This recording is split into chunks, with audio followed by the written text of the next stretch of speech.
Yeah, Dr. Amit. Yes, Dr. sir. Bharat. Yeah, I think we can ask Regio to join. How do we verify? Sir, I have already David sir, na sir. Yes, sir. Ah. I have already added him a panelist and probably sent a mail. Otherwise, sir, recently I have just invited him in her email ID. ठीक है. Okay. So I am just waiting that whether if he joined, then I will directly include him in a panelist. Even we can again resend the email. चलो ठीक है. Thank you.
Good morning, David sir.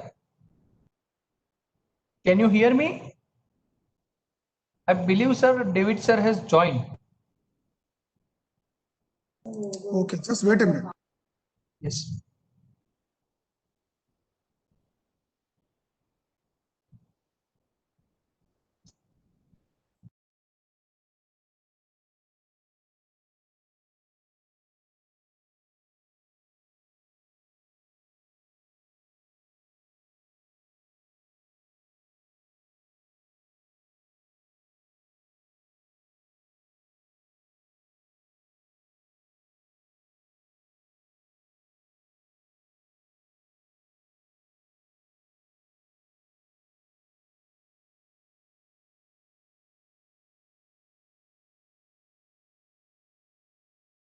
Okay, sure.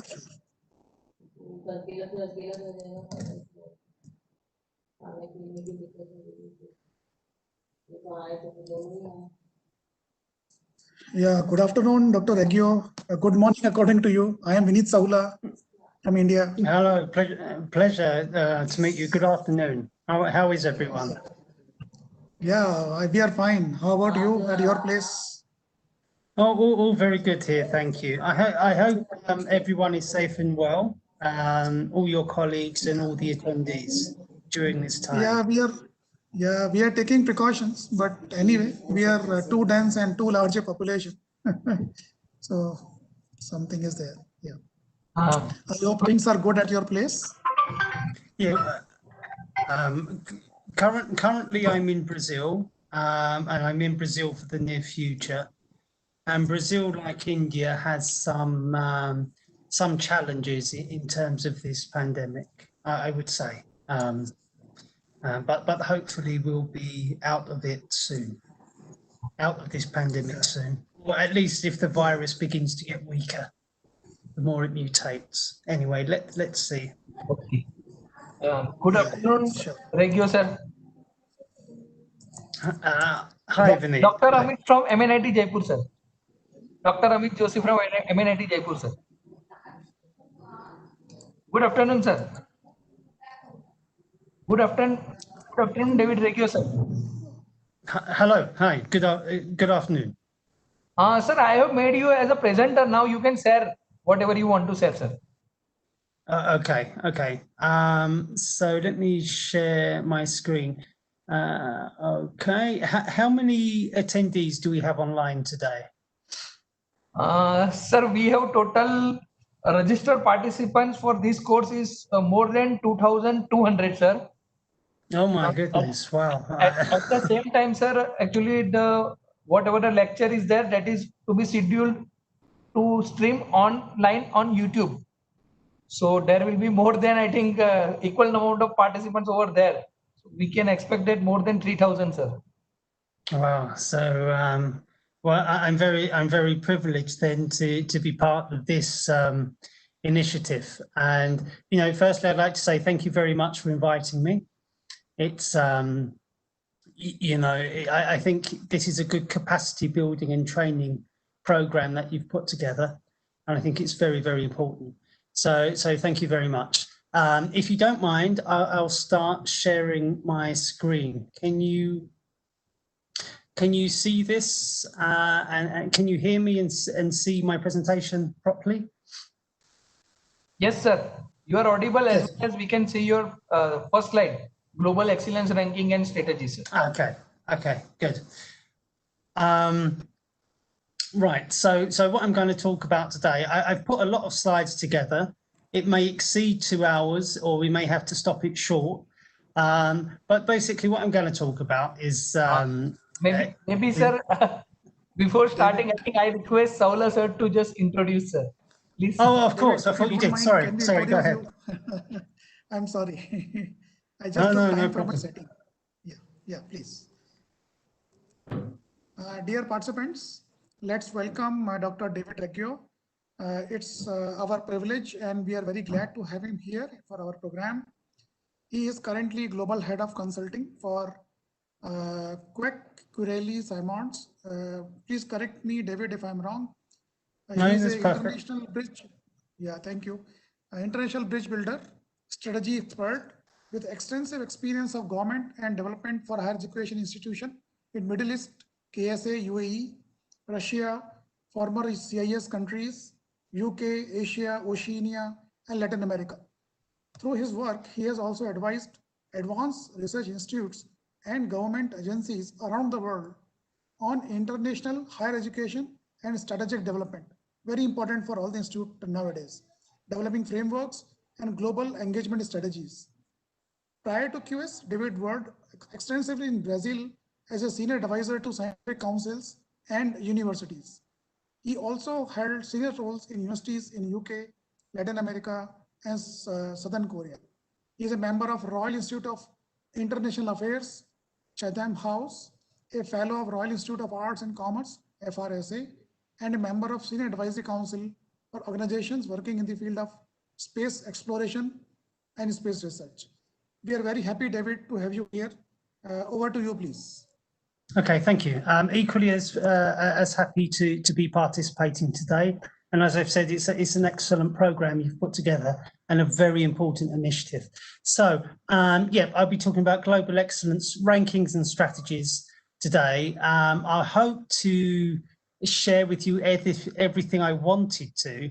However, there's a lot of material here and I'm not sure if we'll have the time, but let's have a go. Before talking about rankings, I'd just like to contextualize something. about the building blocks to global competitiveness in terms of India. And I remember 20 years ago reading about the policies that India was putting together. I found it very, very interesting. Simply because this was a big drive to encourage scientific participation, to encourage advanced capacity building, training. So what I've put here are what I see as a kind of 4 landmarks in terms of the policy for India. And you all know this better than I do, but I think it's very important to contextualize when we talk about rankings and all of these things, to reflect upon policy as well. So as you know, the SPR in 1958 was very, very important. And then we moved on to the Technology Policy Statement in 1983. And we can kind of see this as really building the national foundation for, progressing science, research, and particularly education. So these we can consider, drivers to the national scenario. But when we move to the global international scenario, we had the STP in 2003, and most importantly in 2013, the Science, Technology and Innovation Policy. So for me, at least, before we even talk about rankings or measuring excellence, I think it's very important to remember these important stages within the policy, the scientific policy in India. And we can see it as going from expansion in 1983 to participation, and the STIP in 2013 as really kind of enabling leadership through technology, and obviously through technology and science, and obviously as preparing the ground for the Technology Vision 2035. So I'd like us to kind of also think about this when we're talking about global excellence and rankings, because it's an important context. Okay, let me just move on.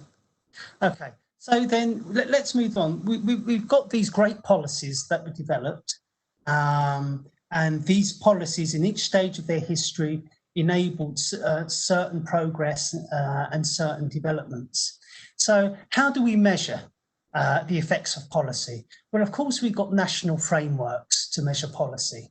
That's always been there. But I'd like us to think all these other organisations exist to provide us with instruments.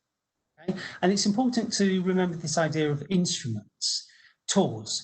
These organisations provide us with tools by which to measure the effectiveness of certain strategies and to gain, possible new insights into how we can develop further. So yes, we've got the rankings agencies, QS, the Shanghai ranking, ARWU, the THE, and you've got US News, and these are kind of the principal rankings agencies. Then we go into different areas of data, which are equally as important. So we've got, as you know, the Global Innovation Index 2019 is a very, very important, I would say, way of measuring how well each country is doing in terms of innovation through many, many different indicators. We've also got Clarivate, and we've also got Reuters, and we've also got Elsevier. And these are more bibliometric trends. These are more research publishing trends and research publishing data. And why I'm putting these on the screen is to kind of remind people that all these are tools that we can use as institutions and as governments, local governments and national governments, in order to get a better understanding of how we can move forward and how we can participate more in certain international scenarios and what we can and need to prioritize. Okay, and as I've mentioned here, all these data points taken together reveal the trends and strengths that constitute the higher education, scientific and innovation profile of a nation. And ultimately, the extent to which universities and that nation participate in various global scenarios. And I'd like us to keep thinking about this, us as institutions, us as universities, how we're participating globally through our science and through doing what we're good at. That's very important. I'd like us to keep that in mind, global participation. So as I've said, these are different tools for measuring policy effect, the effects of policy and development. Another tool is just by looking at the World Bank, and you all know this very well, research and development expenditure in terms of the percentage of GDP, another important data source, because we can kind of see in terms of BRICS, and BRICS is still very relevant, how China has suddenly, increased its expenditure, and that will be reflected in the research it does, in the patents it files, for example. The UK, you can see, has been quite level in terms of his research expenditure, and we can see that India has dropped slightly, but there's been lots of reports on that in India as well. So this is another important tool for kind of ascertaining and understanding the environment in which we need to move in. Another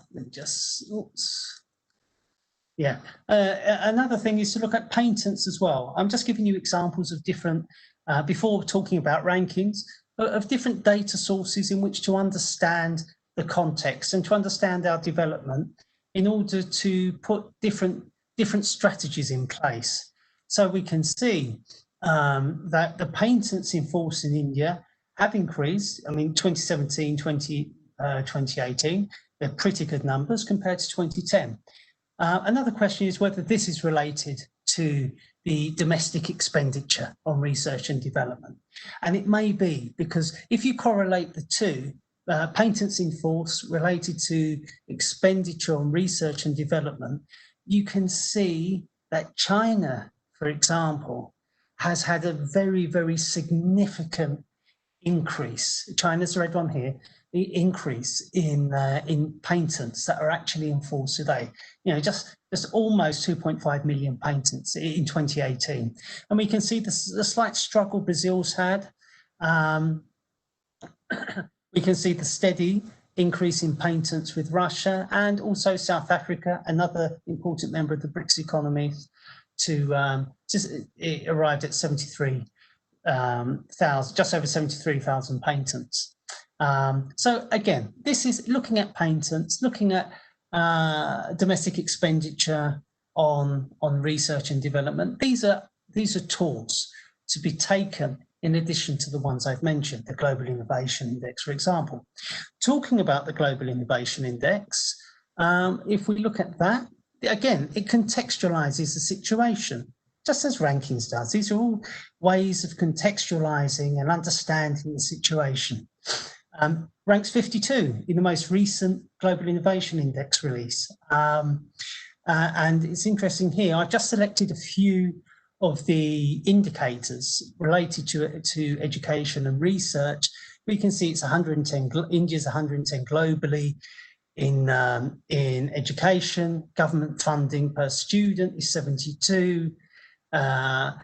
Tertiary enrollment is 86 globally. Research and development is 35 globally, which is a pretty good position to have when you think of how many countries are included in the Global Innovation Index.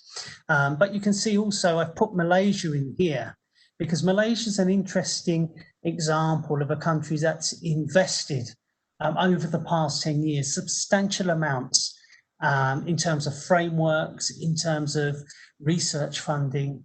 And this is kind of reflected in its position in the Global Innovation Index at the moment. And it's not surprising also that Russia and China are doing very, very well in these areas. Particularly, as we said before, China, it's within the top 20 for its gross expenditure on research and development. Is that reflected in the patents in force? Quite possibly. It's a strong correlation, actually. And then moving on, just a little bit more on this, just to illustrate the situation. University industry research collaboration. This is taken from Scopus, is 23. India is positioned 23 in the world for this. These are, and again, think back to the policy that has enabled this, the 2013 scientific and technological policy in India. That's very much enabled the country to attain these positions. So these are very, very strong positions globally for innovation, and absolutely a very attractive context through which to internationalize universities. So the environment as we see it here is very, very strong. But we may require, as universities ourselves, we may need to understand how we can make use of this context, or what strategies we need to develop to really complement and align ourselves with this innovation context. Another thing, if we look at Elsevier, for example, again, I'm just giving you quick examples here of data sources us as institutions can use. We see that the number of co-authorships and citations and the kind of impact that these collaborations have. So for engineering and technology over the past 5 years, we see that Brazil, you've done about 1.3 K in terms of co-authorships in engineering and technology. That gave you just 19,648 citations, and that results in an impact of 14.6. And it's very, very interesting. You're not publishing a lot with Brazil, but what you've published with Brazil has had a larger impact than the stuff you publish with the United States, for example. So again, this is where data begins to reveal certain strategies and strategic landscapes. As institutions, you may now think, okay, engineering and tech, we didn't realize that India as a whole is doing research with Brazil that has a greater impact than research we're doing with the USA. So as institutions, you may think, what are we doing with Brazil? Can we be doing more with Brazil? The same thing can be said about Spain and South Africa, for example. South Africa is very, it's a bloc neighbour, it's a policy neighbour. So you would think, well, 26,945 citations for just almost 2,000 co-authorships with South Africa. And that gives us quite an attractive, quite an attractive impact, just over 12, well, actually an impact of 13 citations per paper. So, again, these are interesting dimensions and an instrument. It's an instrument for us to understand the context and situation better. Definitely as institutions, we can be looking at all these different data points and bringing them together in terms of the way we develop strategy as a university, because this can be really important for the way we engage globally. And remember, I said at the beginning, it's very important to think about how we're engaging globally. I've just done the same analysis here through Scope Elsevier, life sciences and medicine. You can see it again. And for life sciences and medicine, India as a nation as a whole is doing interesting things with Denmark. The citations far exceed, as you can see here, the co-authored publications, which results in a very, very strong impact value. So again, and also with Russia, again, a bloc partner, a BRICS bloc partner. So as institutions, we might start thinking, if we're working in life sciences and medicine, so what are we doing with Denmark? What are we doing with Mexico? What are we doing with Russia? The ease of doing business with Russia, the fact that we're in the BRICS bloc together, we should be, potentially taking advantage of that. And it's reflected in this bibliometric data. So again, before even talking about rankings, I'm just giving you examples of the different data points you can bring together. Yes, the patents, the Global Innovation Index, the bibliometric information, and also the rankings information, which we're going to look at now. So moving on to, I'm just going to look at the World University rankings this year for the context of India. And again, through this narrative, I'd like you to think about, as institutions, about how you're globally engaged and what you're doing internationally. You don't have to be the leading institution in India to be doing stuff internationally. This concerns institutions of all different ages and all different sizes, because there's an equivalent overseas, and there's always an international interest to know more about what you're doing. I want to say every institution has something very, very important to show. I've visited many institutions across the world, and I can say every institution I visited has something unique to talk about, has something unique to offer. And that's what we need to always keep in mind. And that concerns strategy. It's not just about the data. Data is a consequence of strategy and decisions. Now, another important point I'd like you to mention is that we need to understand rankings for what they are. And I'll spend 2 or 3 minutes just talking about this slide because it's kind of an important message to communicate. I'd like to say that data in these indices and their indicators reflect the effectiveness of strategic decisions and behaviours.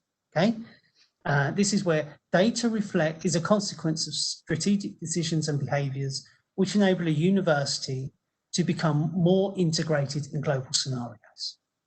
And especially when you look at rankings, these rankings need to be seen as an instrument, as a tool that we can use to develop our strategy, to develop our university organisation, and to become more integrated globally.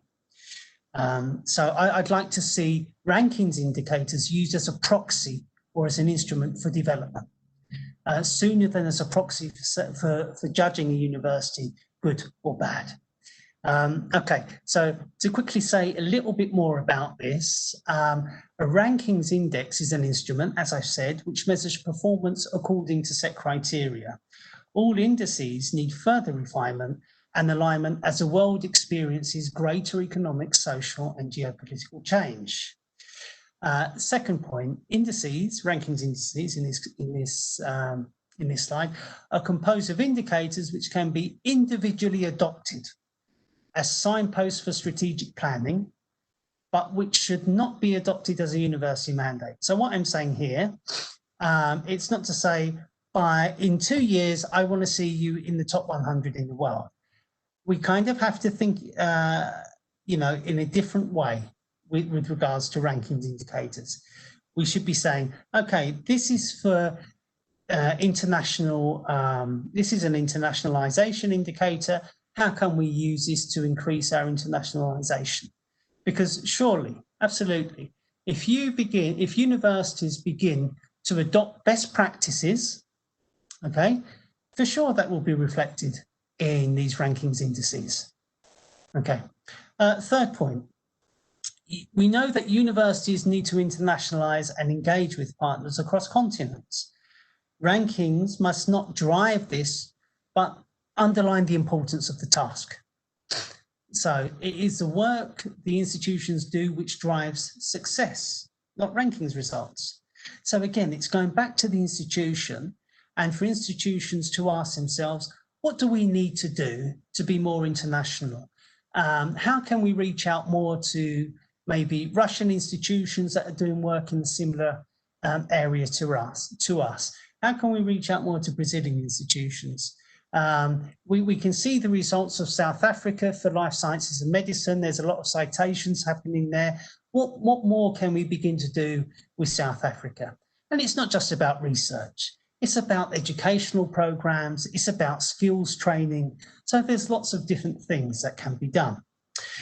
Okay, excuse me. last point on that slide, which is an important point, institutions must develop strategies and confident actions to engage and show the world the valuable work they do. And this is absolutely important. All institutions are different and may serve different communities. Whether rankings is here or not, this work needs to be known and shown. So institutions need to begin to tell their story. And again, let's not be under the illusion that only the top 50 in the world or the top ranked 100 in the world are qualified to talk about what they do and what they're good at. No, this is for all universities at the community level, at the public level, at the national level. There's always something to talk about. There's always something important to show. Let's just say, for example, based on my experience in the past 10 years ago, Institute of Public Health in Bangalore, they do a lot of great work. This is just an example I'm picking out of the Indian context. There's obviously hundreds more, but there's always something to talk about, always important work being done. And we'll think about, well, how can we begin? How can we talk about this, and where do we need to show it? And we can look at that after. So let me just go on to the next slide. Okay, so in terms of QS World University Rankings, there's three kind of dimensions. There's the surveys, which are academic reputation and employer reputation. They amount to 50% of the World University Rankings. Then there's the data the university submits to QS through its data allocation platform. That's 30%. And then there's the bibliometric data, which is from Scopus, and that's at 20%, citations per faculty. So interesting here, 50% is survey-based. What does that mean? Well, academic reputation, employer reputation is based on 50% of what people know and think about you in the international market, in the international higher education market. So this is about market perception. You can also think about this, 50% of World University Rankings is about perception. As I've said before, let's break this down in terms of the indicators. So 40% is academic reputation, 10% is employer reputation. That's your 50% there. 20% is a faculty-student ratio.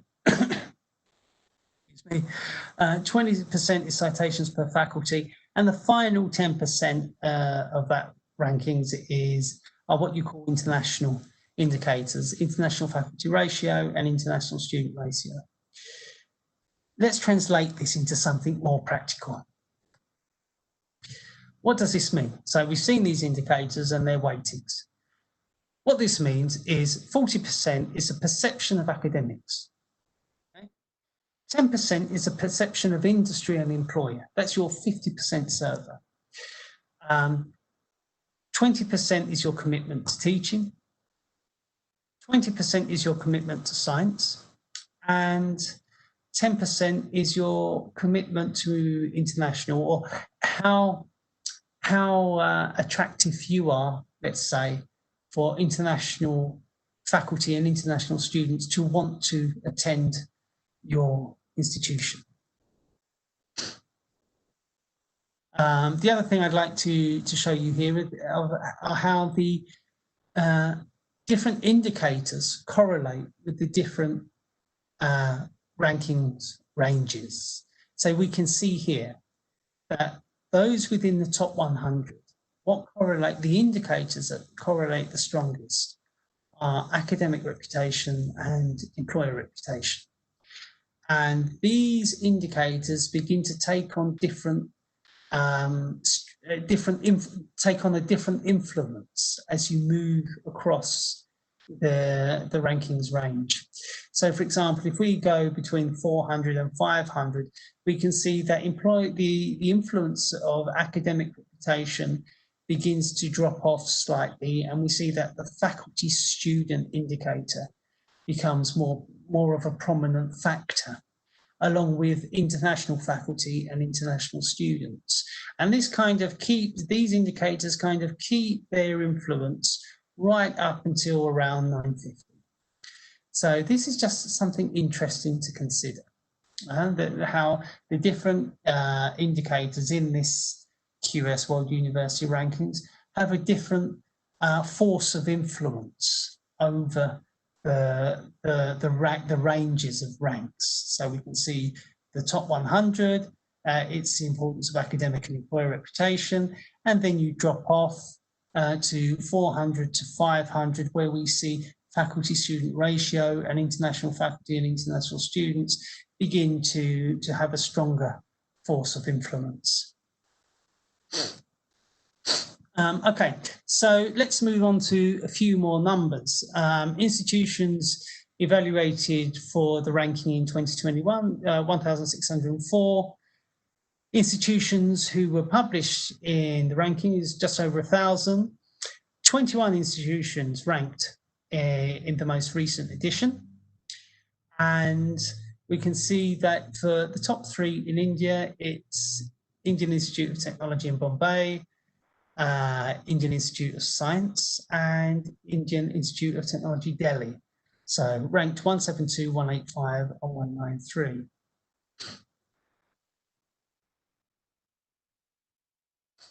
And also, what is the average rank for India as a nation? So overall, the average rank is around 588.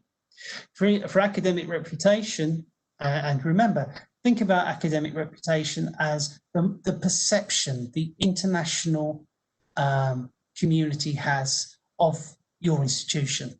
So nationally, the average is 640, is ranked at 640 in the world. Employer, again, perception of employers and industry is 616. The faculty student ratio is 604. Citations per faculty, 413. Citations per faculty is actually the strongest indicator for Indian institutions as a whole. And international faculty ratio 962, and the international student ratio is actually the weakest indicator for Indian institutions. But it's very interesting what this shows. Actually, research is not an issue, is it? You know, we've had these tremendous policies come into place for over 30, 40 years that have enabled our research to become, you know, actually one of the most prominent in the world. However, if we see here the academic reputation, and this is taken from the QS survey, okay, and we'll look at that more in a bit, but you would like to think that if we're doing such great work in research, the perception that international academics have of our institutions should be slightly higher. And likewise, in terms of employers and industry, maybe it should be slightly higher. So that's something to consider, okay? The question here is not about the science or the quality of science we're doing. Think back to those bibliometric charts I showed you. There's some tremendous, the citation rate is very, very strong, and the impact factor is very, very strong.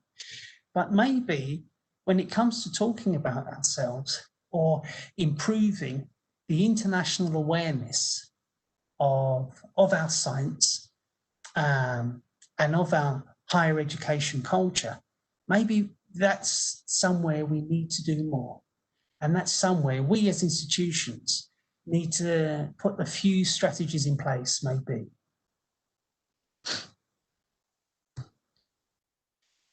And this is the average rank evolution over the past 5 years, from 2017 to, excuse me, 2021. And we can see here, you know, citations per faculty, it's dropped slightly in terms of its average, but it's still, you know, it's still strong, you know, top 500 in the world. However, employer reputation has fallen quite a bit. You can see here. And also academic reputation has also gone from 454 to 640. So it's interesting to see the slight decline in reputation. Now, this may be because the average of other countries is stronger. Other countries may have seen growth in academic responses and employer responses on average. But it kind of shows us something here. We're still doing well at research in citations per faculty, but the international perception, the market perception has kind of weakened slightly. So again, it comes back to kind of looking at, well, it's to tell our story and it's to show and it's to showcase what we as institutions are doing. As I mentioned before, there's always an important story to tell, and it's knowing how to communicate this and which audiences to communicate with. Okay. And this kind of shows the number of universities within each rankings edition and the new entrants. So we can see there was one new entrant this year, and there's 21 universities. Let's go on to, whoops, why is it repeating? Yeah, and I just want to show you this. It's kind of hard to see because this is from Tableau, so it's an interactive data platform, but it's just to see, to get an idea of the trends. Okay, so we can see that in terms of overall ranking, within the top 100, within the top 200, within the top 300, is kind of more or less a smooth kind of C. There's not too much disruption. There's no progress. There's no regress. There's just slight variation. There's a lot of volatility, however, around the 700 range here. But we can see that IITB, IISC, IITD, all the institutes of technology seem to be doing seem to be achieving more or less the same ballpark over the past 3 years. But what's interesting here is to kind of see, well, how do the different indicators perform for each institution? And we can see that the average, so in terms of the average score breakdown, you can see that the IITB has, you know, is doing quite well at academic reputation. That's its strongest indicator at 20.2. And then we move to the IITD, the Indian Institute of Technology Delhi, is 17.7. And here again, there's, with the University of Delhi, academic reputation seems to be doing pretty well, but the citations per faculty is not as strong as the Institute of Technology in Guwahati, which is 15.4. So again, it's interesting to see the how each institution performs in terms of the indicator and what the strengths of that institution are according to its ranking range. So we can see University of Hyderabad is not doing too badly with citations per faculty. It's actually a strong component for that institution to achieve the average of 18.1. Okay, and these are the rankings of the institutions. As we mentioned before, IITB Bombay is 172, and we go to 185, 193, 383, and we can go to 698, the University in Pune, and any universities is 831. But to have 21 universities actually in the World University Rankings it is actually, you know, a solid achievement. Okay, looking at this in more detail, we're kind of taking here the different indicators and seeing again how each indicator contributes to that rank, what the scores are per indicator, and we can see here for the IITB, it does fairly well in employer reputation.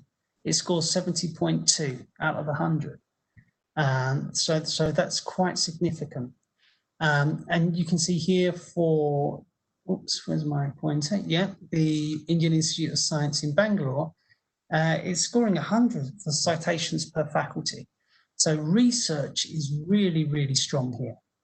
So a question would be, if we've got the IISC Bangalore here at 185, and we're scoring so highly in research, then maybe we need to be doing something more in reputation, which is 31.8. Again, this is just a tool for understanding how we can progress as institutions. So, you know, we can look further down the list here to the University in Pune. Faculty-student ratio is at 48.6. The citations are 15.4, and the academic reputation is 8.5. So, as an institution, we think, well, how can we improve the way people know us, consider us, you know, internationally on a global level? Because, as I said before, academic reputation and employer reputation, this is all about market perception, what people know about you and how they know about the good things you do. It's a simple message. And again, you know, looking at your the BRICS partners, we can see the situation in Brazil. You know, 1 university in the global 200, 4 universities in the global 500. We can see University of Sao Paulo is very strong for academic reputation. You know, 88.6 it scores. Also moving on to Russia, 1 university in the global 100. They're doing fairly well across most indicators. Their scores out of 100 per each indicator. You can see academic reputation, 77.3. Employer reputation is very significant there at 82.8. This means that the international academic community and the employer community are actually recognizing this institution quite strongly. And we can see how these the performance per indicator varies across the different rankings ranges for Russian institutions. Now, when we get to China, we can see that there's 6 universities in the global 100, and there's a fairly uniform performance across the, you know, from 1 to the rank ranges of 1 to 50 here. They're all scoring quite strongly in academic reputation and employer reputation and in citations, and also in the faculty-student ratio. And you can see that's where variation occurs in the top 500. You see how there's variation across the scoring for each indicator here. And that goes back to the correlations, as I mentioned before. So and now looking at South Africa, 4 universities in the global 500. We can see University of Cape Town, University of Witwatersrand as well, and, you know, 3 universities from 500 to 1,000. Now, let's think about reputation indicators a little bit more. So, you know, again, this refers to how people respond to this survey, which is 40% of the rankings. And, you know, in 2021, there were just over 100,000 responses to the academic survey. And this is something quite unique to QS, this survey.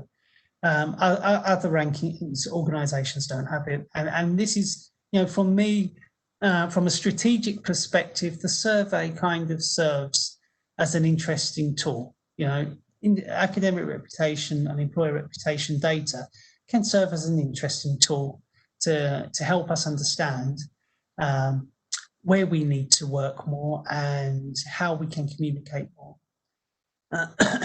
So Let me just go here. And likewise, the employer survey, they just had over 50,000 responses in the 2021 edition of the rankings. And these maps, they're put in here to show the geographical extent, let's call it the geographical diversity of responses. Okay? And it's always interesting to think about the geographical diversity of awareness. If I'm at an institution, one of the first things we need to think about is, well, what's the international awareness? What's the geographical extent of our university brand?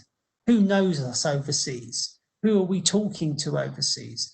And how are we building upon our relationships overseas? What bridges are we building? So it works for equally, it works for employers. So just to reiterate the point, over 100,000 responses globally for the academic survey, and over 50,000 responses globally for the employer survey. A bit more data here in terms of the survey. So in number of institutions nominated by academics in 2021 was 5,381, and that's up from 4,983 in 2020. So that's an increase of almost 8% in the number of institutions nominated by academics.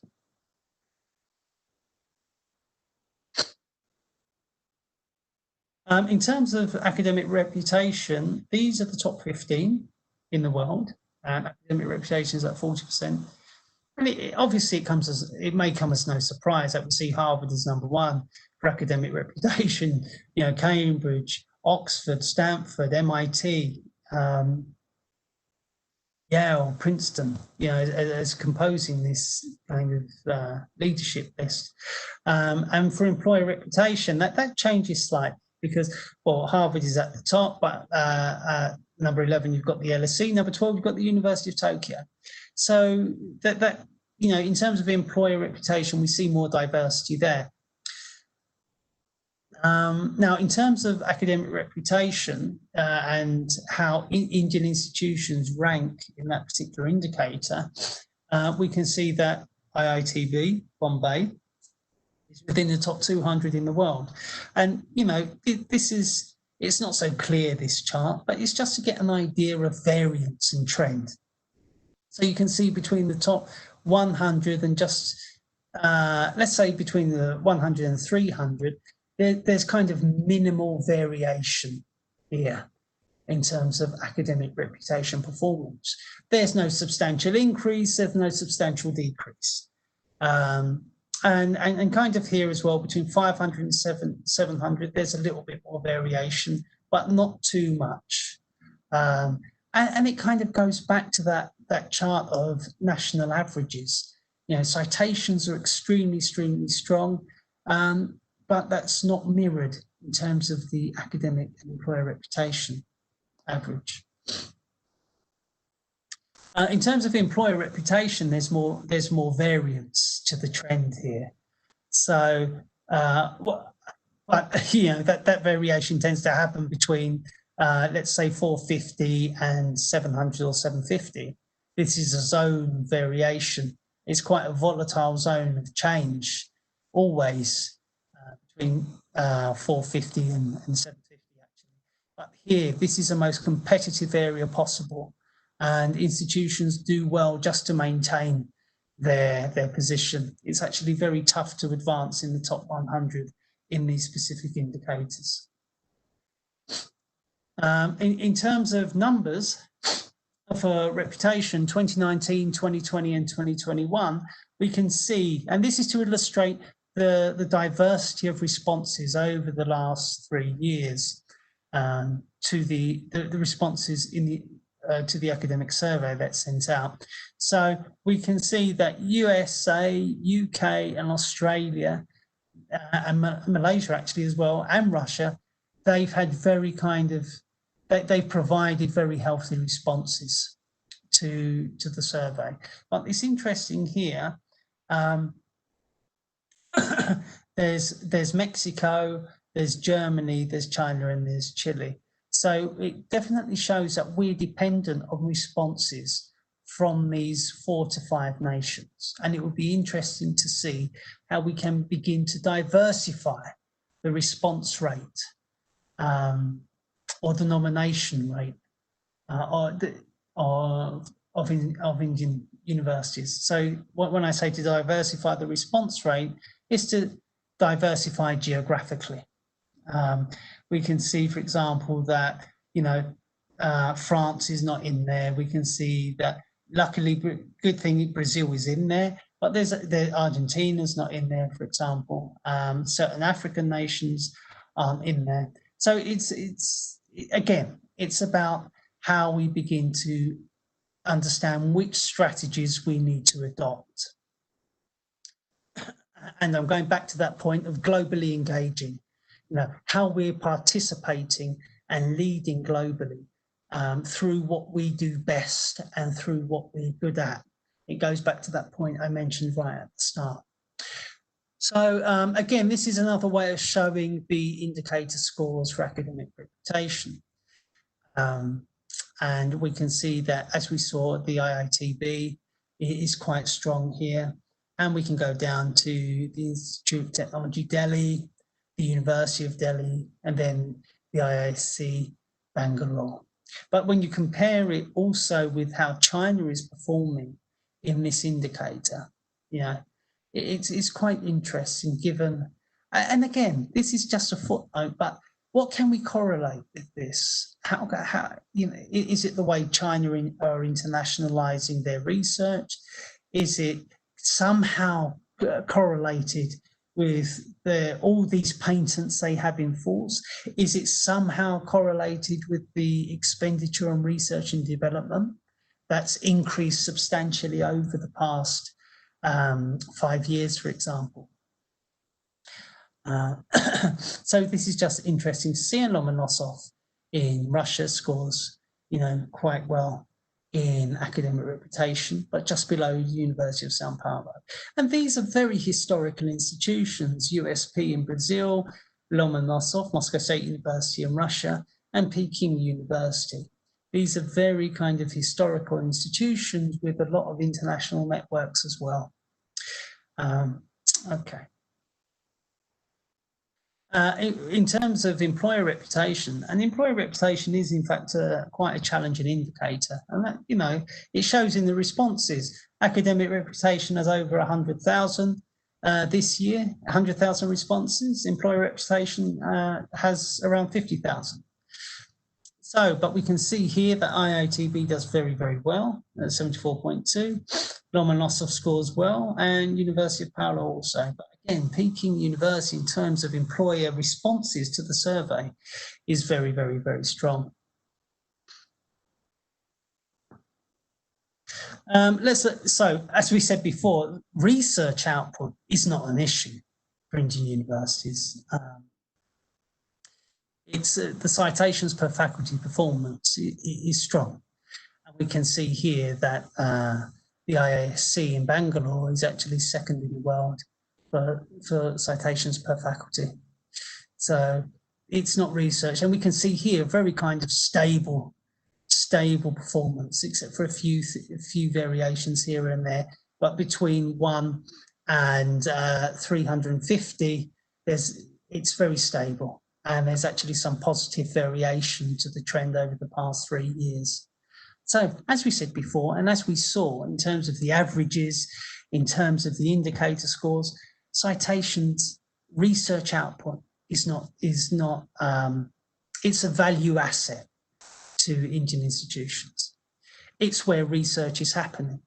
And this again is by virtue, quite possibly, of the policies which I mentioned at the start, that enabled this research to be cultivated and to achieve these global standards. It's actually very, very impressive.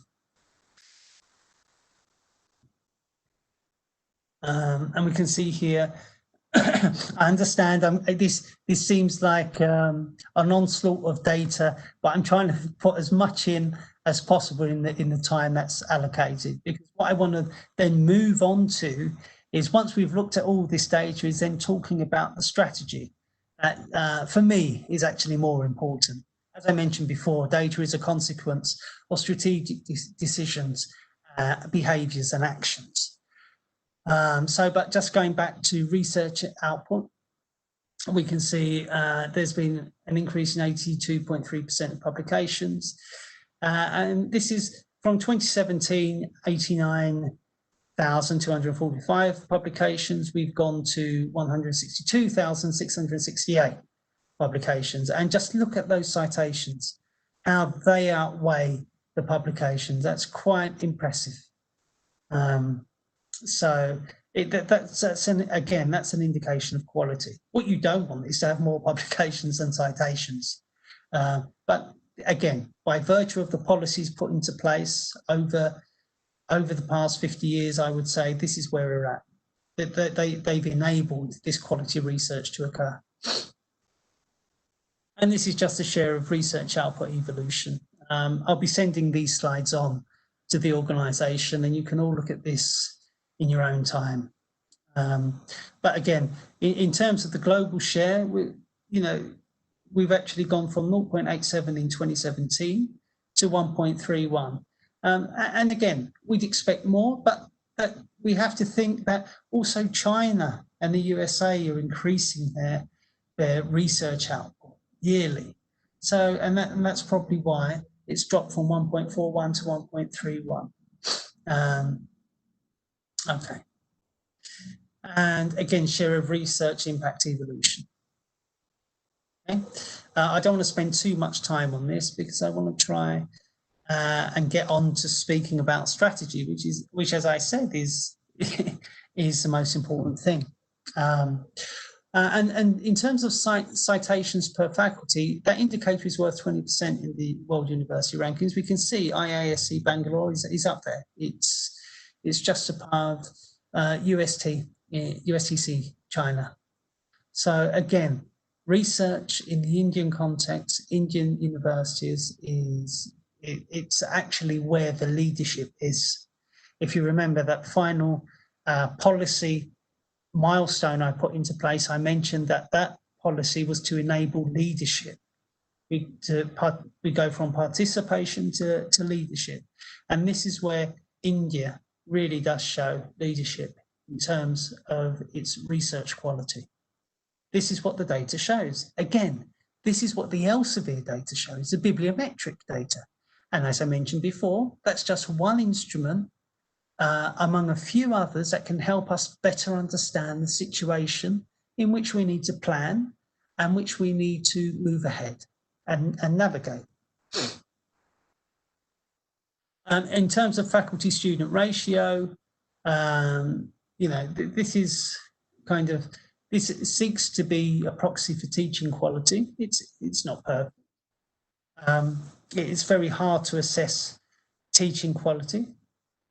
But again, Manipal features here 54.5, but the Russians do exceptionally well here. The Russian institutions, University of Sao Paulo, University Federal of Sao Paulo also. But again, I don't want to dwell too much on these numbers. I don't want us to get too far into the data so that we begin to lose sight of what strategy is.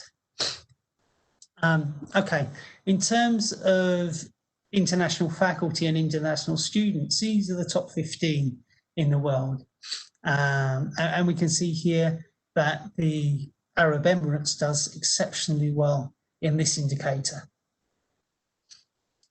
In both in this indicator and in the international students indicator, not too much of a surprise, but London Business School, but also Macau University of Science and Technology is number 2, and Ajman in the UAE is number 3. Okay. But this is just to give you an idea of the type of institutions that are within the top 15.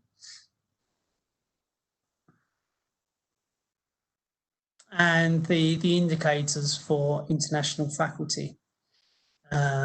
we can see here, Liverpool Jarton University is top. It's scoring very, very well in this area. But Brazil really does have a challenge here for recruiting international faculty. You can see here. And again, this is an instrument for understanding. For example, if we're at one of these universities in Brazil, or we are a university in Brazil, and we want to attain a competitive advantage in the market, we'll have to think about the recruitment strategy, or maybe, allocating some resource for several postdocs, international postdocs. So, again, it's about strategy, it's about planning. These indicators are to help us with planning. They shouldn't be to say, this institution is performing poorly. It should be to say, this institution needs to adopt or should adopt or is in a position to adopt an international recruitment strategy, for example. And again, that brings into play different factors, how people know about us, what they know about us. Why would international students want to come to our campus? Why would the international faculty want to come to our campus? What are the opportunities for research we can offer, for example? It's all about opportunity and experience, equally for the student, as it is for the researcher, as it is for tenured faculty. It's all about opportunity and experience. So all of them are driven by passion. The researcher is driven by passion to develop his research in his field of science. Okay, the student is driven by the passion to experience other cultures and to obtain the necessary skills to get good employment. So again, that's more. These are the more strategic dimensions that factor into university planning, and that's why these indicators again should be taken as strategic signposts, as strategic tools. And again, international students. This is, I don't want to spend too much time on these slides, but you can see here that Brazil kind of, struggles with international student compared to South Africa and compared to China and compared to Russia. Russia over the past, I would say, 5 years have had a very strong recruitment drive, and it's interesting to be interesting to see a few case studies from Russia on how they've recruited international students, where they recruited international students from, and the opportunities they've provided as well. And at this stage, I'll just mention the subject rankings that were released this year for Indian institutions. Again, I'm going to move through this quite quickly. I don't know how much time we've got left. So I'm in different time zones. I'm looking at my watch and I'm slightly confused about the time right now. But you can see here, for each different faculty area, the subjects carry a different weight. So for the arts and humanities, we can see academic reputation is very, very significant there. So, international, survey nominations matter a lot for the arts and humanities, for the subject rankings. In engineering and technology, we can see that there's, it's a uniform 40% survey responses in academic reputation and 30% for employer. That constitutes 70% of market perception for subject rankings in engineering and technology. Here we get slightly more variance, but not, when you get to the life sciences and medicine, where you see that academic reputation and citations begin to be the dominant factors in ranked subjects for the life science and medicine. And natural sciences, slightly more variation again, but look, for example, geography, you get 60% academic reputation, you see? So nominations really do matter for geography. But again, it's 40% academic reputation here with variation in employer reputation. and especially for social sciences and management, for the subjects in there, academic reputation, again, is a strong factor. So this is, again, about, yes, definitely research output for life sciences and natural sciences is citations and age index, as you can see up there, but still reputation matters. International perception of the work you do. And I'll just show you a few things here. This is how institutions in India rank in terms of the subjects. So you can see IITB in art and design is 59 in the world. Again, linguistics, IITD, Delhi, 166. So the kind of national profile for subjects is very strong and encouraging for India. You see? Again, you know, I can send these slides on and you can all look at this in your own time, but especially as you would expect, when you get to engineering and technology and thinking back to all those, to what those policies put in place over 50 years, it's not surprising to see that there are institutions in the top 100 or the top 50 even across the subjects in engineering and technology. And computer science and information systems, you can see that there's a very strong presence of Indian institutions. Likewise for electrical engineering and aeronautical and chemical engineering. So again, it's thinking back to what those policies enable.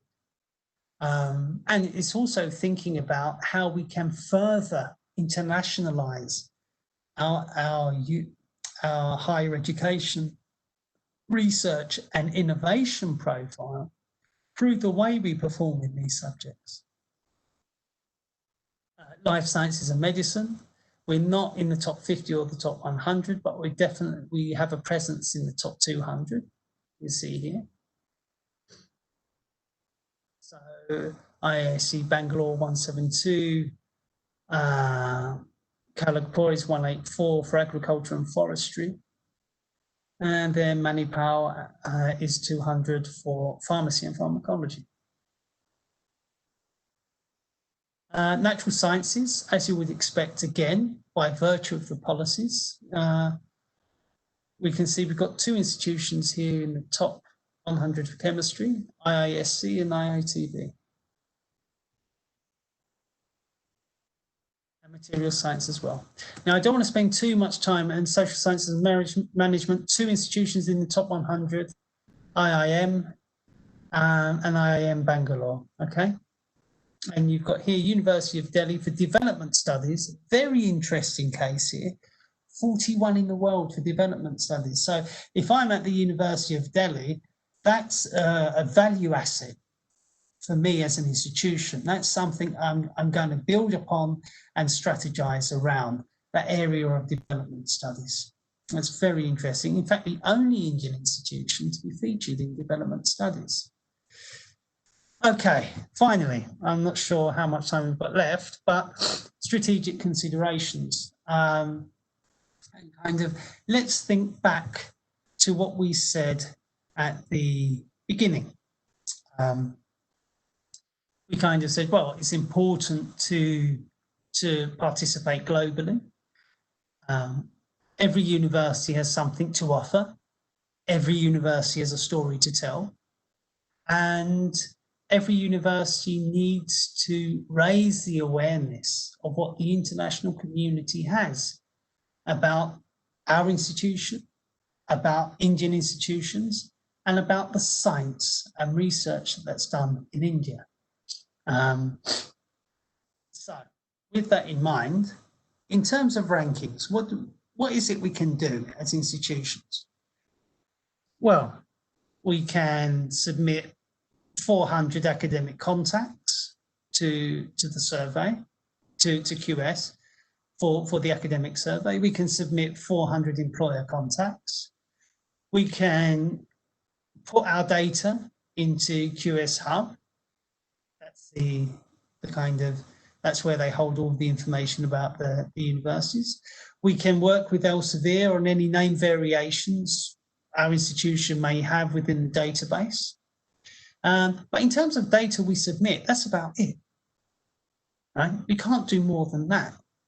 That's why data, you know, all these indices are a consequence of the strategic decisions we adopt and the strategies we develop.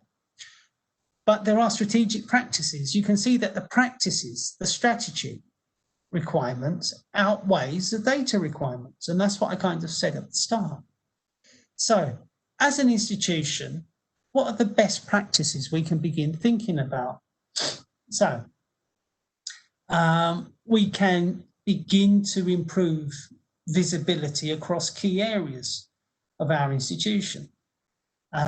So, for example, I mentioned University of Delhi, 41 in the world for development studies. If I'm at the institution, I think, right, how are we going to really make this one of the leading places in the world for development studies? Okay, how do we make the work we do more visible? Okay, and it may be that we need to improve the way our researchers talk to our planning department and talk to our international partners. There's so many different things involved. So, institution, and these are all best practices. We need to adopt actions which unify key departments. This is very, very important, okay? Because this is about building the external brand or the external awareness of what we do. And to enable that to happen, several different departments have to work together. Definitely we as institutions, first and foremost, need to identify what we're good at if we're to be prepared to talk about it. So we need to kind of think, well, what are the assets we have in research? What are our strengths in research? And what's the important research we're doing? It may be in social outreach, it may be in community development, but we need to identify that because these are we're going to communicate internationally. And also in terms of our programs, okay? What is it that our programs can offer? What are the opportunities that our programs carry? Okay, so again, it's thinking, it's kind of identifying, you know, research and academic assets that define our leadership and that enable our international brand and enable an international awareness of what we do. We also, you know, reach and connect key departments with improved communications. Absolutely. Is communication an issue at university? Yes. Is it an issue between departments? Yes. Is it this? I see it constantly at universities. So the more we begin to improve our communications between our researchers, between our planners, between our international office, between the people who talk to industry, then, you know, the moment we begin to strengthen communication and a shared understanding between key people and key departments, then absolutely we can begin to strengthen the external awareness of what our university does. Many universities don't really, they find the word brand a challenge. Okay, how can we develop an international brand? How can we build an international reputation? Because they view it externally as an external reality. The key is bridging departments internally and improving internally. The moment that happens, 50% of the work is done. It's very hard to build an external reputation if you haven't got internal communications or if you haven't got internal collaboration. Okay, Moving on, that's a more operational, managerial aspect of things, but it's very, very important. So the other aspect, identifying and managing your partnerships. Okay, all universities, whether you're a community university or an advanced research institute, you have to know who your partners are, okay?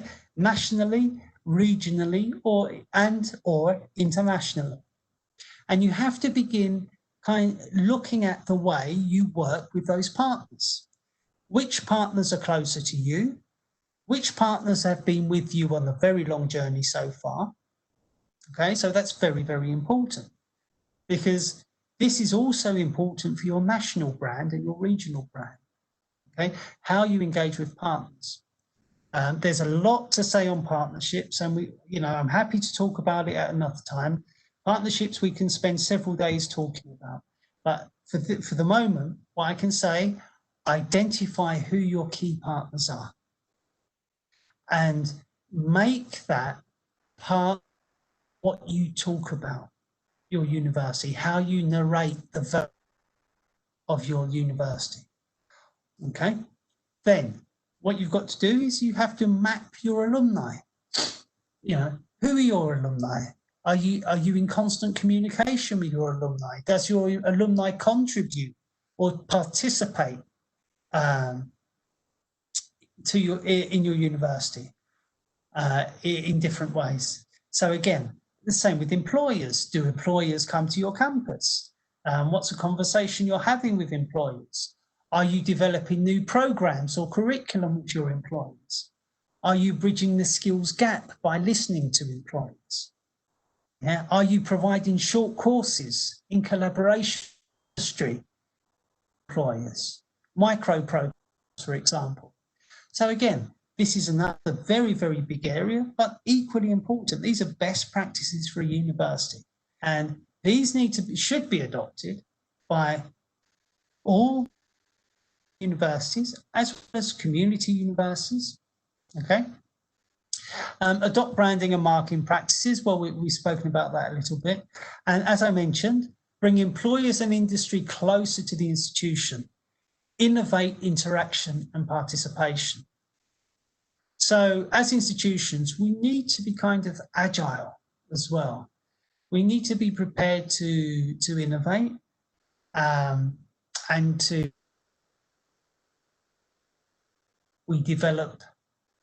we talk about ourselves and we develop international relations and national relations as well. But as I said before, these are kind of standard best practices. And on each of these things, we could spend several days talking about.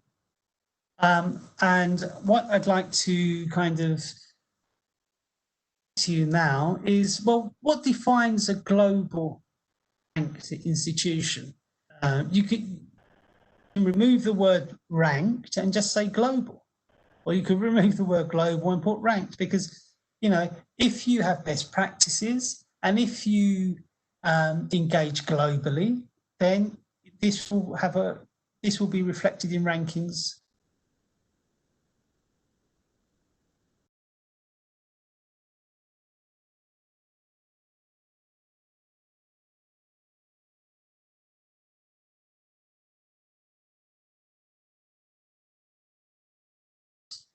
Interaction and participation with industry, strong alumni network, strong research network, and strong employer network, nationally and internationally. International programs, okay? Program in international curriculum.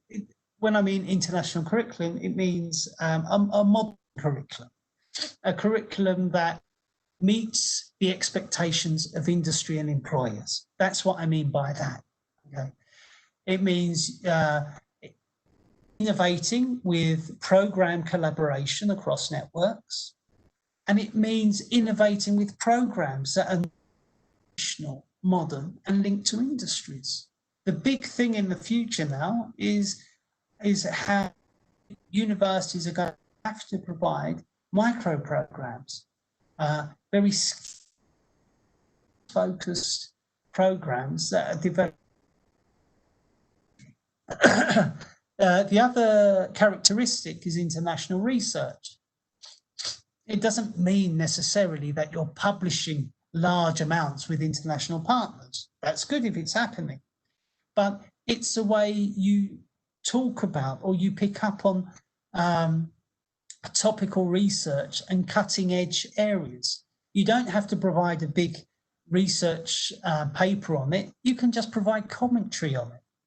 So as institutions, we need to think, well, how are our professors and our researchers contributing to international commentary about hot topics of the day? It can be nationally as well. It doesn't have to be topics that are happening around the world. It can be on a national level. How are our professors giving opinion and commentary on these important issues in the nation today? Okay. And of course, research that is new, interesting and curious. Okay. Another aspect is international mobility. Recognised for strong teaching and learning practices, maybe inclusion in rankings, indices, and a globally recognised brand driven by science. Your brand can be driven by anything you're good at. Okay, you don't have to be doing the latest work in photonics. Okay, if you're doing important work at the community level, that's equally as valuable to building your brand, but it's a way it has to be communicated to the world at large. As I said before, there's a permanent international interest to know about what's happening, to know about interesting things that are going on through universities.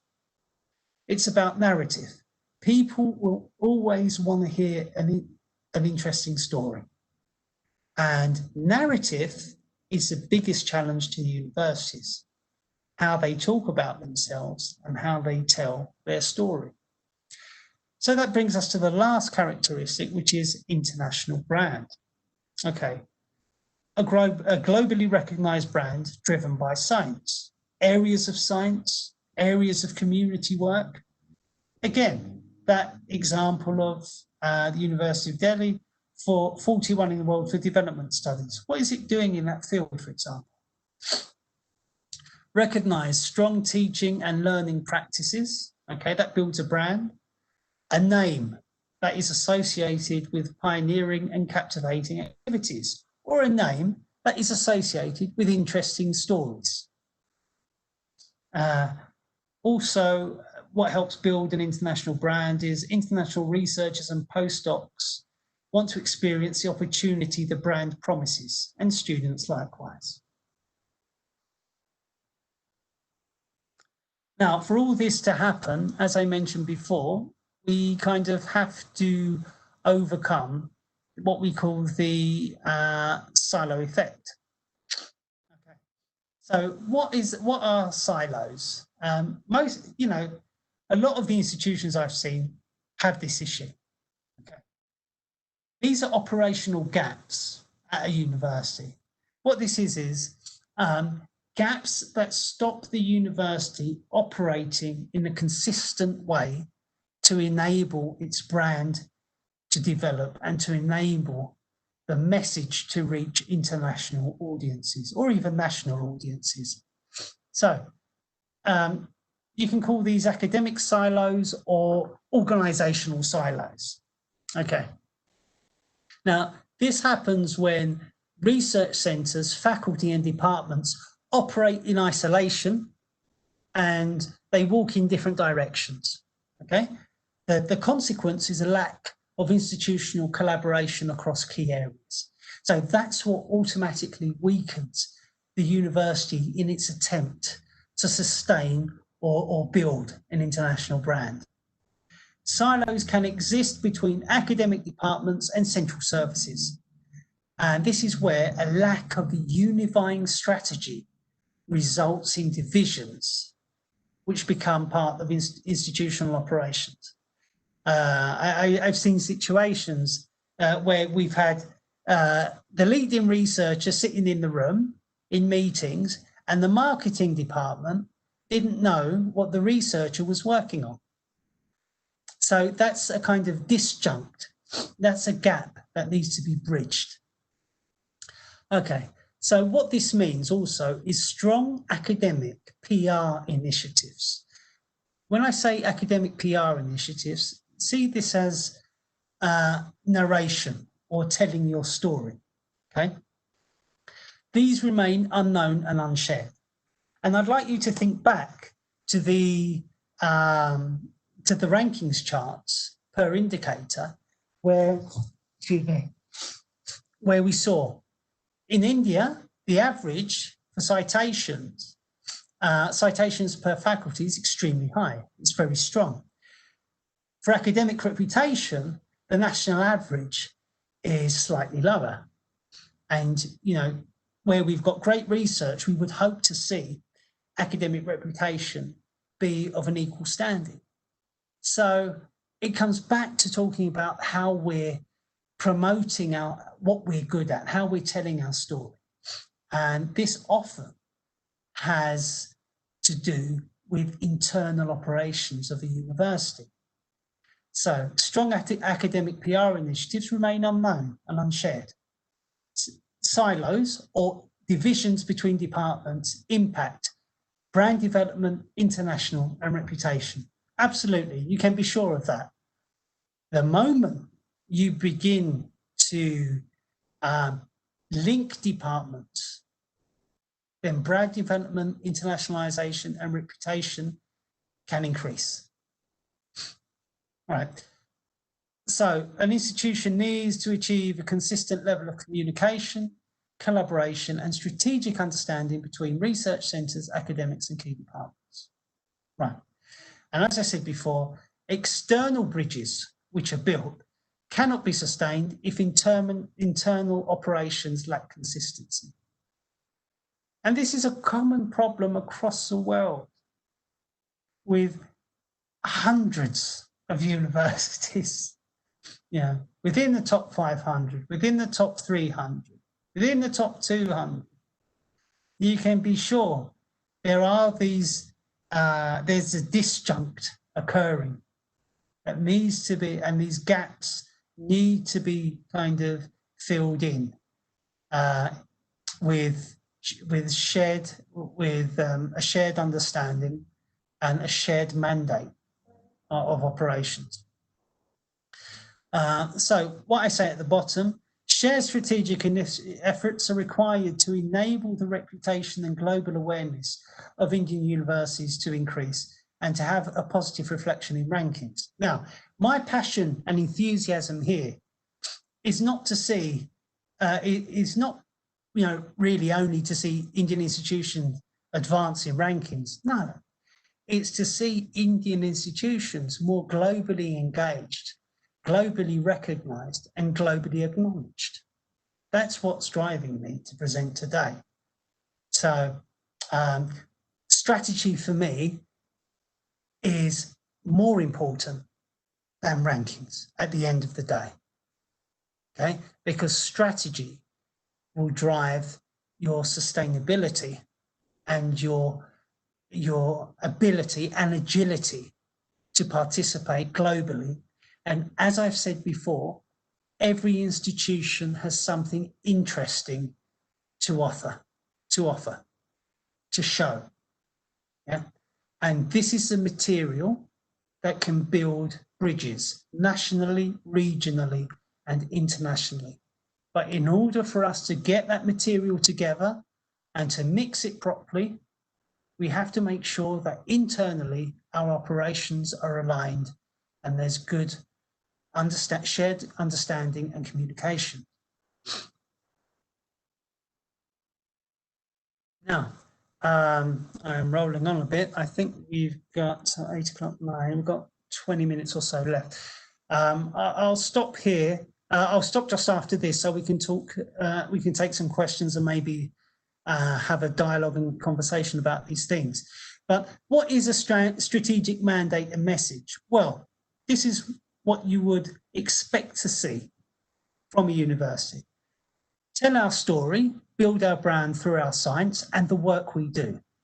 when I say science, I'm not referring to astrophysics. I'm not referring to bio-nanotechnology. I'm referring to the research you do, okay? It can be physics, it can be medicine, it can be community development, it can be development studies, but we have to build our brand through those assets, okay? We need to establish strategic partners, okay? What's a strategic partner? It's not a standard partner where we just have a research agreement. It's a partner that's going to accompany us on our development and contribute to our growth and development. As I said before, we can speak much more about this. Work. This is very important. Work closely with industry, increase the level of industry participation through new programs, skills-based training, continuing professional development, micro programs supported by employers and industry. It's very, very important. Become a contributor and participant in new emerging trends. Maybe there's new fields we can provide commentary on. Maybe we have researchers that can contribute to a certain field through a webinar or through an online seminar, and not necessarily a publication. But again, for that to happen, we have to have the contacts, we have to know how to move forward. Ideally, we need to drive interdisciplinary research. We've seen this now for around 20 years, the need for interdisciplinary research. We called it multidisciplinary, once upon a time, and then it became interdisciplinary. And depending on which part of the world you're in, someone will say transdisciplinary. But anyway, it's bridging our researchers across different fields of science and society. And we can all be doing that. So that means we have to deploy our resources very creatively.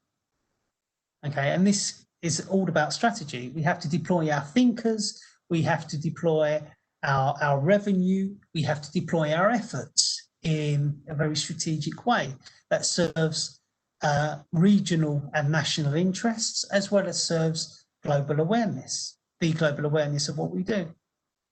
And also we need to innovate learning experience, innovative learning experiences, enable innovative learning experiences, maybe through our physical and virtual environments that we provide students with, or maybe through the curriculum, or maybe through the relationships we have with employers and industry. For sure, employers now, they don't just want to be there to provide an internship. Internships will still continue, yeah, but in terms of our interaction with employers and industry, we have to think beyond that. We have to now bridge the gap between universities and employers and think far more creatively and collaboratively. And just to say, well, how do you tell your story? Well, research at Bristol. Bristol is a very, very good example of this. Go to their website, have a look. I've always been impressed with the way they show and talk about the research they do. And again, it's, well, look, as an institution, we have to think about what if our website does justice to the research we do and to the qualities we've developed as a higher education university, as a higher education institution. So this is a good kind of example of how to begin telling your story and talking about yourselves and just showing what you're good at or showing the good things you're doing. But again, as I said before, the universal law for this, and this is not in a rankings context here, this is in the context of institutional development, okay? We have to make sure we have a research division that's working with an international division, that's working with a PR and Marcoms division. We have to get those three departments in place and make sure there's unity between them for us to start telling our story effectively, to building our brand. Why is it important for these three departments to work together? Science does not communicate itself independently of culture, okay? And our science is a diplomatic vehicle for communicating our culture as well. Whether we're a Russian institution, we communicate the virtues of our science and the virtue of our Russian culture. The same with Brazilian institutions, and the same as it would be for Indian institutions. Our science is the international and diplomatic vehicle for communicating our culture. And in order to do that effectively, we have to make sure that these three departments are working together, okay? Because that creates the identity of our university, and it creates the identity of our national context as well. If we want international students and international faculty to come to our university, then we have to definitely talk about our science, but also about our culture. And throughout history, science and culture are not separate, okay? They're interlinked vehicles for one another. And I think that's a very, very important point we have to think about here in terms of building our brand and building our identity in what we call a globalized world. And again, this moves into areas which we could spend a long time talking about, how us as university build an identity and sustain an identity through strategy in a globalized order of the world. Look, for example, we're seeing a tremendous amount of change in trade relations, in certain geopolitical scenarios today, socioeconomic scenarios, and all these inevitably will factor in to the destiny of our future as an institution. I was giving a talk a little while ago on how trade relations prefigure or can be a proxy for opportunities and new trends and new emerging trends. So, you know, that's another area we can talk about at another time. It requires a little bit of focus and more time. But anyway, yeah, international research and PR and Marcons, definitely very, very important, because they control brand destiny and reputation, the identity of your university nationally, regionally, and internationally. Sorry, I'm losing my voice a bit here. And again, how do you talk about yourselves? I'm giving the example, reiterating the example of how the University of Bristol does it. You don't have to be as large as the University of Bristol. You don't have to be engaging in all the global grand challenges they are. Again, you could be working at the community level, but it's how you show and talk about what you do. That's very, very important to your brand. There will always be interested people overseas who want to know more about what you do, okay? This is not just about the high priority areas and the sciences of advanced technologies. It's also about community work, community development, and all those UN goals we all know very well. But it's about how we communicate ourselves and how we create that identity. And I'd encourage you to just have a look at the University of Bristol, how they talk, how they show, remember I mentioned the word before, visibility, how they enable more visibility about what they do and what they're good at. How they show their research assets, their community development assets, and this creates their leadership. Right, so as not to take too much of your time, I just kind of go back to something very, very simple. Kind of how are we using low-cost, high-impact platforms? Are we using LinkedIn effectively? Are we using Twitter? Are we using YouTube? universities are in the habit of using Facebook quite a lot. That works for students, okay? That works at a certain level to establish what you would call the grapevine of popular, or popular grapevine, let's call it that. But in terms of professional social media, are we using LinkedIn effectively to talk about ourselves and to show other professional communities what we're doing? LinkedIn is a tremendous platform. I think it's misperceived sometimes as a place just to go to look for new jobs. It shouldn't be. It's actually a tremendous platform for enabling visibility of the institution. And again, look at how universities like Bristol are doing it. What are they posting on LinkedIn? Look at the research they're talking about. Look at the community development they're talking about. This also goes to Twitter as well, but Twitter is more, these are short, sharp messages in Twitter. So the mode of communication is different. Okay, but think about low cost or no cost, high impact platforms of global communication.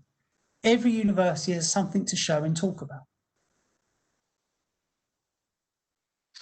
And if we look at how MIT use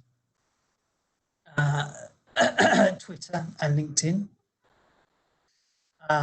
we can see that they're talking about Department of Mechanical Engineering. These are one of their professors, designer, hands-on courses, skills development. Again, look, 1,230 responses, 22 comments, 54,000 views. Well, you kind of expect that for an institution as big as MIT, but we have to start somewhere. And let's start thinking about how to use LinkedIn. Again, Bristol, obviously, the past 6 months have been dominated by talk of this unfortunate pandemic. But they were featuring their research on this and what they were doing with the NHS Trust. And again, take this as a blueprint or a best practice example of how you can be doing something. In terms of micro-credential courses, University Technology Sydney is a very, very, very good example. I'd encourage you to look at bridging the gap between University of Industry and providing those skills that industry is really in need of right now. And again, this is just another example. Okay, I've spoken quite a lot, and there's one more aspect, but I won't cover that too much today. I'll leave it there. Thank you very much for your patience, for your ears, and for your time. I'm very grateful for the opportunity to present today. And I think the program that's been put together is tremendous, and it's very good for capacity building and training. So congratulations on the organisers. Thank you to the attendees for attending, and it's been my pleasure presenting to you today. I think we should thank you rather, Dr. Reggio, for your time and efforts. It's been a really informative talk, which we'll be forced to introspect ourselves and really pick some good points we are still missing. I'm really thankful to you, Dr. Reggio, for accepting our offer of this talk. We have few questions if you want to take. Okay, sure. Dr. Amit. Good. Hello, sir. So, Dr. Amit, please carry on. Thank you, sir, for an informative session, because whatever you have suggested for the Indian Institute, definitely we will take up, and probably we would like to also go for on a global map. So thank you, sir, for providing such wonderful information. So, sir, if you allow me, then there are a few questions that which I can collect from the chat box. So I can ask you, sir. Sure, okay. Okay. So, sir, the first question is from Utkarsh Mangal. So, sir, you have said 50% of the world ranking are about perception. Could you give Yes, yeah. some example how that perception is created? Okay, so let's break it down then. I'll stop sharing my screen. Yes, sir. Sorry, just. Okay,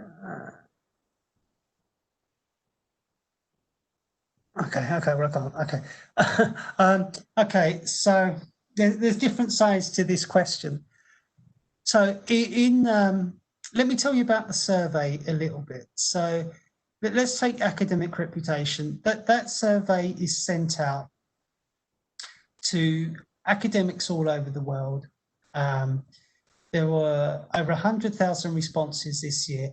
Those national and international academics will nominate the universities they believe to be good in certain fields.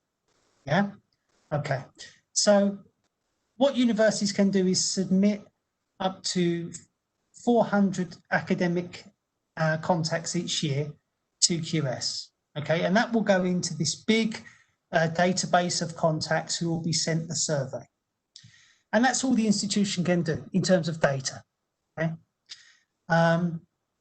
Now, if someone in the US nominates an institution in India, it means they have familiarity and an awareness of what that institution is doing in a specific field in India. And likewise, that goes for any other country that nominates an institution in India. Maybe they've had research collaboration with them. Maybe they've seen something on professional social media, which they found very interesting, and they've looked more into that and into the institution. Okay. But what this ultimately means is that it's down to the institution, okay, to develop the international awareness of what it's doing, right? Because all it can do in terms of this rankings index is just to send 400 academic contacts, okay? But as an institution, it's far more of a strategic question. So how are we talking about ourselves, and what news about our university are we putting out there? Okay, we can be doing good work in science and or in community development. We may have a very, very important role in the community. So I mentioned the example of IPH, but Institute of Public Health in Bangalore, only because I was quite familiar with them 10 years ago, and because I was very well aware of the role, the very, very, very important role they had in the community, okay, with all these medical challenges that they were helping overcome and find solutions to at the community level. So that's just an example. So work we do at the community level and at the scientific level is so very important to be communicating. We have to also understand that there is a gap in international awareness. We cannot expect the international community to know about Indian higher education, or Indian science, or Indian institutions in detail. Okay, so we have a double responsibility, or a double challenge, to bridge those gaps of knowledge. So wherever we may be as a university, we may be doing good work in science, education, and community work. And it's those three aspects we're going to use in our international communications through LinkedIn, through YouTube, for example, but I prefer LinkedIn, to show the international community about what we're doing. And that enables us to begin to fill in these gaps of international awareness. I can reverse the situation. I can say, okay, you as an Indian institution, do you know where the interesting work is being done in Saudi Arabia? Or do you know the difference between the institutions in Saudi Arabia? You probably don't, because Saudi Arabia also has, doing tremendous work in science and community development and community outreach. And they also need to educate the international community about these different levels of good work they're doing. And the same with Brazil. People, the international community, they need to be educated as to the difference of the Brazilian regions and the Brazilian states. There's so much variation. And that's where it's very, very important for a university to build its identity. This is all about building your identity and sustaining and promoting your identity internationally so that people become aware of what you're doing and what your particular part of India is doing as well. And this, we can call this branding. To kind of call it marketing, it kind of devalues the exercise. And I suppose the word branding devalues the exercise because it's definitely about communicating your values, okay? Communicating the good work you do to international audiences, not just in the UK or USA, but also in Brazil and in Russia. But how do we do that? Okay, well, so firstly, what we have to do is look at how we're using professional social media and how we've identified what we need to talk about. So that will affect market perception. Our identity affects market perception, okay? So in terms of rankings, we can just submit the list. It doesn't guarantee people are going to nominate us. And that's why I said strategy matters more to me in the first instance. Strategy is a proxy for development and sustainability of science and culture, and they both go together. I don't know if I'm answering your question, but that's what I can say at the moment. Okay, thank you, sir. We will take up your suggestion and probably try to improve for the same. Now, another question from Dr. Chitrakan Sahu, who is a faculty at our institute, MNIT Jaipur. He is asking that how to measure academic reputation of institute. Academic reputation of institute. Okay, are you talking about in terms of rankings or? Probably sir, it is in terms of the ranking only, that how to measure the academic reputation of institute.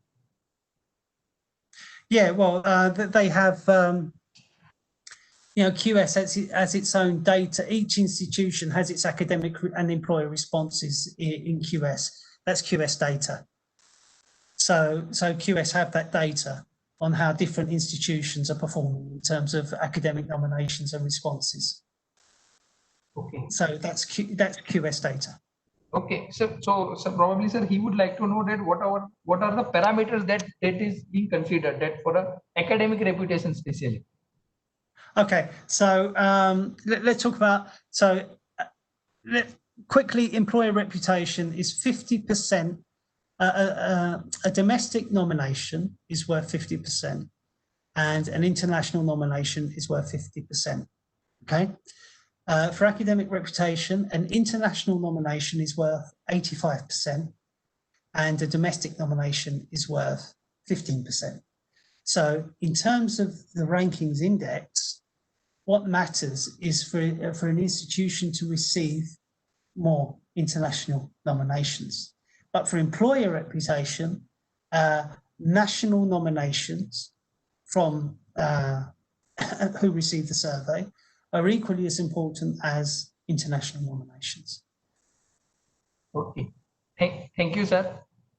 Sir, another question from Day4 that he would like to know that as an individual, how one can connect with the international research and researcher. What are the tips that you want to suggest for that? Okay, this is another 2-hour topic, but so maybe it is up to you if you want to answer, sir. No, absolutely. I will honor your question.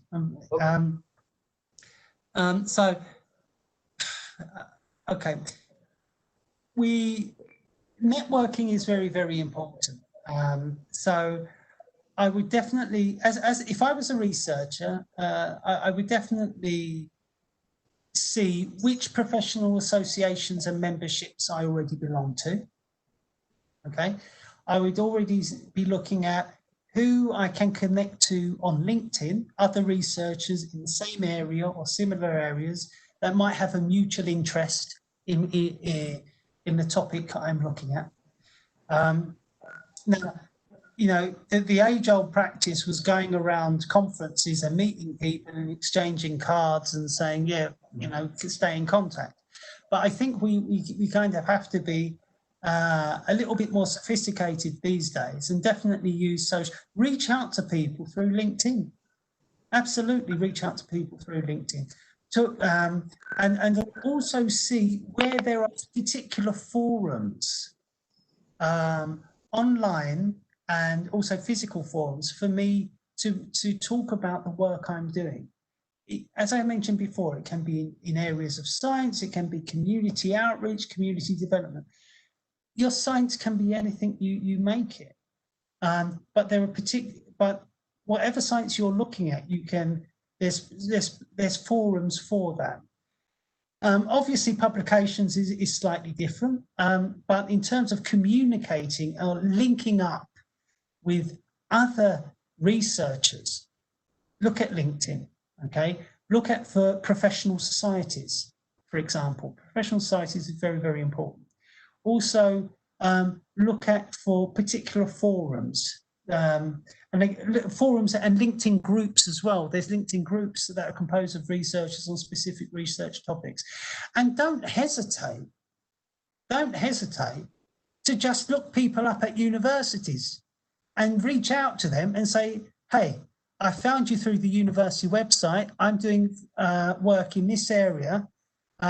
I'd like to, you know, whenever you're ready, I'd like to share some ideas with you, or if you're able for a web conference or something like that. So don't hesitate in reaching out to people. Professional social media, forums, physical and virtual, okay, and go to the universities you are actually interested in, find the researchers and reach out to them. People do science, whatever science that may be, because of a passion. And, you know, they're always willing to collaborate and share and talk about their passion. So that's my immediate advice in the 3 minutes. I've answered your question. Okay. Thank you, sir, for your advice. I think he will take up for that. Another question from Vidyasagar Kumar, sir. If international students and international standard have made more important indicator, then why local activity and student skills, students development and development of local language have not get counted for a institutional ranking? So, sir, yeah, okay. Question is that regarding the local activity and student skill, why it is not counted for a institutional ranking? Yeah, you're right. Because I mean, what we're looking at here is the world university rankings, and it'll be, you know, as I don't put the rankings together, but it would be a huge kind of challenge because what this is about, really, your question is about social impact, actually, yes, and a local impact. And you know, previously before QS, I worked a lot in that area in Brazil on social impact strategy. So to actually measure social impact of each country by state is a very, very huge undertaking. Okay, social impact is something extremely difficult to measure because you can have work with hospitals, work with schools, work with special needs, and this brings in so many different factors that I don't think, from my own opinion, okay, I don't think it would be able for a ranking to kind of capture. Now, saying that, just because a ranking doesn't include it, that's rankings methodology. It doesn't mean that you shouldn't be promoting it. And what you've said there about skills development is a key issue for the UN development goals. So we should be promoting what we're doing as an institution in that area through the specific platforms and forums. There's one link I put in here earlier, which is it's called RELX, SDG Resource Center. And we should be definitely communicating with units in the SDG Resource Centre or other kind of UN derivative organisations and think tanks to be talking about these sort of things. So because rankings methodology doesn't include it yet, you know, that shouldn't be one of the challenges. It's a challenge for rankings methodology. One of our virtues may be a challenge for rankings methodology, and rankings may have to adapt itself in the future. But now you've said that, I definitely encourage you to because this sounds like it's one of your institutional assets, the value propositions of your institution. And I think you have to be leveraging this and communicating this through the platforms I've just mentioned. So I'm not sure if I answered your question. I completely understand where you're coming from, completely. Okay. But as I mentioned before, remember what I said before, rankings is not this universal law or rule. It's just one instrument among many. And that's what I'd like us to keep thinking about. It's one instrument among many. Maybe the instrument needs sharpening a bit more, okay? But for the time, yeah, that's, I'm not sure if I answered your question, but Okay, thank you. Again, that's a very huge, important area. It's so very important, and I completely understand and identify with what you're saying, completely, because social impact is something very, very important. Thank you, sir. For one last question, sir. Dr. Prasanna would like to know that what is the criteria for the selection of the top university? Is there eligibility? Is there any eligibility for a ranking?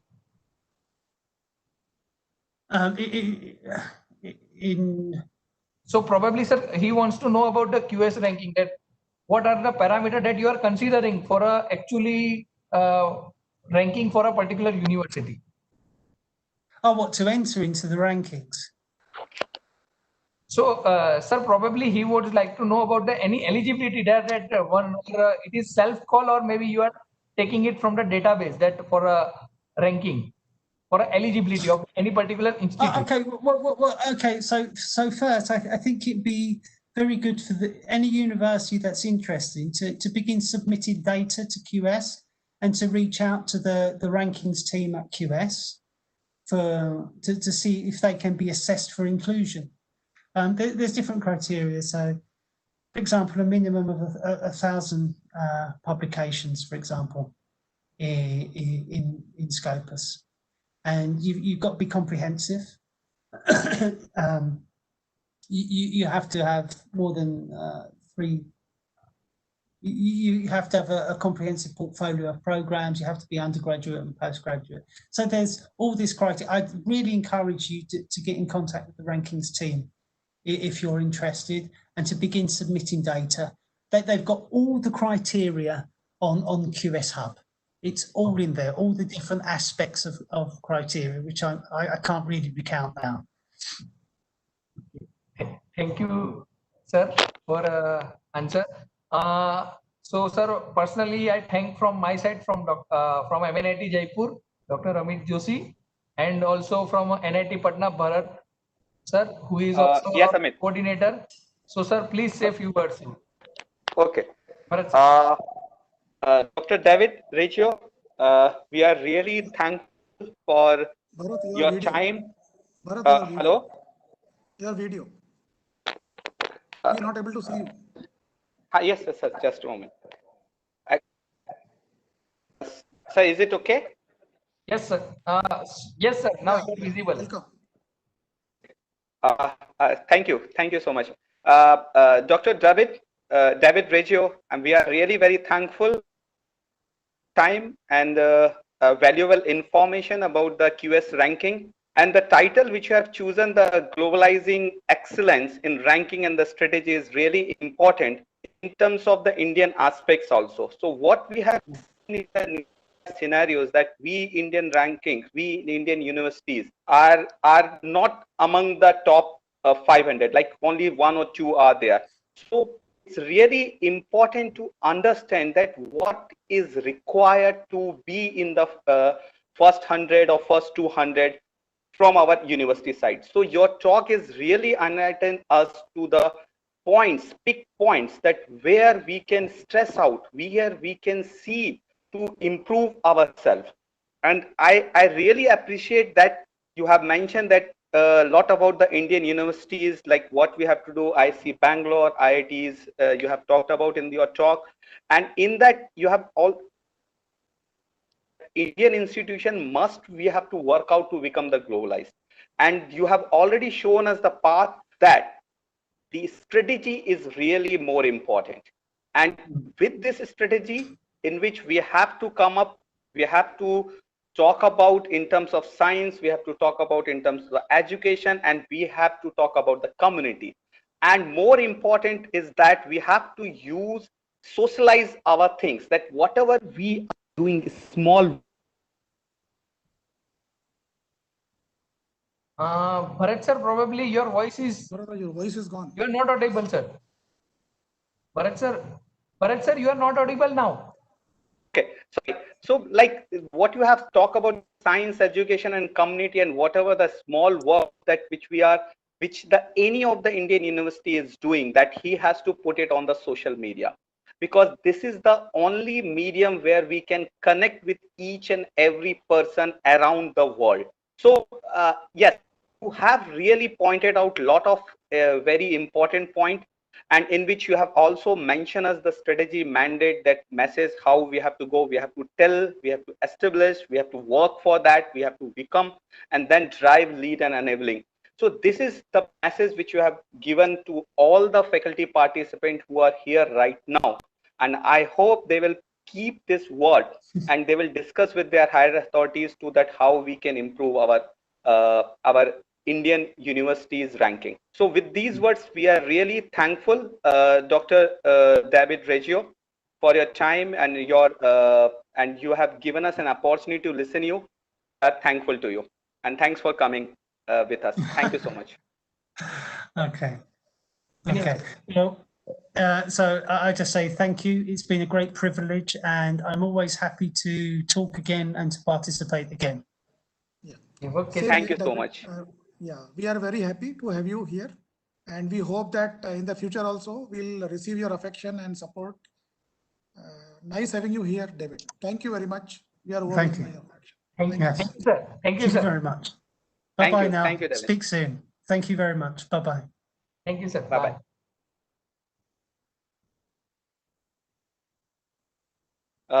Amit, Yes, sir. Amit sir, So, my voice is sir. there. Yes, Yes. you are audible, sir. Now, participants, So we have a examination or quiz is being scheduled. So please log in at sharp 6:45 after 5 minutes. Okay. So I request all the participants to be there. Yes, Bharat sir. yes, no, I'm just asking. There is a one thing, like we request all the proctor coordinators to please just inform to their participants under their proctorship to just that the quiz is going to be start at 6:45. All of the participant will log in into Canvas and attempt the quiz, because based on the quiz we are going to give the certificate, because based on the performance in the quizzes we are providing the certificate. So the quiz, attempting the quiz is most important over here. So all the best to all the participants. Thank you so much. Please log into Canvas and go to quiz where you can find out the quiz. Please. Amit sir, do we Yes, have sir. to be online with the this Cisco Webex this here? Probably, sir, I will be here because if at all any issue is there, then I will, sir, resolve it. No issue, sir. No issue, sir. Okay. So just participant, there is a one more announcement, as Dr. Amit is saying that we are all online over here. If you face any problem in the in attempting the quiz or opening something, because then you can raise it over here. We will try to sort it out from our side. Thank you so much. Okay, sir. And Please, quiz it will sir, be visible at 6:45. I will publish the quiz at 6:45. So please So still it is not being published. Few of you are asking question, but still it is not being published.